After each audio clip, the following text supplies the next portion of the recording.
Ta shenë të bë përpjekje edhe qeveria, kryeministri edhe faktorë tjerë që të shofohet mundësia e procedimit të demarkacionit qoftë para mocionit, qoftë pas mocionit të qeverisë dhe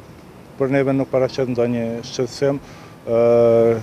Kur ta procedon qeveria, parlamenti besoj që do të merr vendimin e duhur që sipas rregullave të mbahet sa më parë mbledhja të cilën qeveria duhet ta kërkojë si urgjente për votimin e demarkacionit. Mbi bazën e kësaj, LDK-ja ka votuar Hashim Thaqin president, ashtu që kanë votuar edhe deputetët e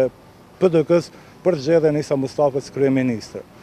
Dhe në rast se prishjes së kësaj marrëveshje, këtij koalicioni, i cili në mënyrë precize paraqet se kur bëhet që nuk duhet të ketë mocion dhe nëse kjo ndodh, atëherë Lidhja Demokratike nuk do të njeh as pozitën e presidentit, nuk do të njeh pra Hashim Thaqin si president dhe do të ketë domethënë një situatë më të komplikuar në këtë relacion mes LDK-s dhe institucionit më të lartë të shtetit. Dhe konsideroj që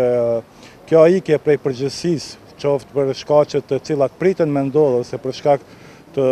pakënaqësive tjera apo për shkak që kanë rënë në ndikimin e opozitës, konsideroj që do të ketë një moment të tjetër të cilin do të kemi momentin e mos njohjes dhe mos pranimit të presidentit në kryerjen e detyrës së tij. Nuk e dim si do të votoj partneri, domethënë mocionin është i parashtruar prej opozitës, që është normale se opozita gjithmonë kërkon që të ketë rrëzim të qeverisë apo të shkuar në zgjedhje. Të shohim domethënë seriozitetin e partnerit për këtë koalicion. Nëse ndodh që të votohet mocione, atëherë duhet përgatitemi për zgjedhje dhe të himni garës të shohim domethënë se si do të zhvillohet më tutje. Mirë, po një është e sigurt, çështja e votimit, së demarkacionit,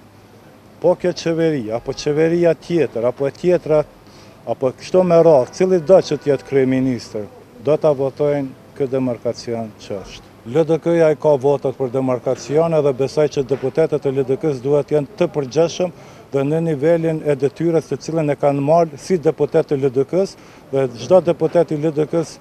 duhet i nënshtrohet çdo vendimeve të partisë së vete, sidomos të organeve më të larta që janë Kuvendi, Këshilli i Përgjithshëm dhe vendimeve të kryesisë dhe të grupit parlamentar të LDK-s. Po nëse dikujt nuk i pëlqen, atëherë besoj që ka alternativa tjera, por vendimet e partisë janë vendime të cilat duhet zbatohen, qoftë ai një deputet, qoftë një antar i tjetër i një strukture të LDK-s, vendimet janë vendime të cilat mirën me shumicë dhe do të respektohen. Por nuk e dija i kanë ata votat apo si kanë, ata domethënë janë pak më të kujdesshëm në deklarata publike, por në mënyrën nuk janë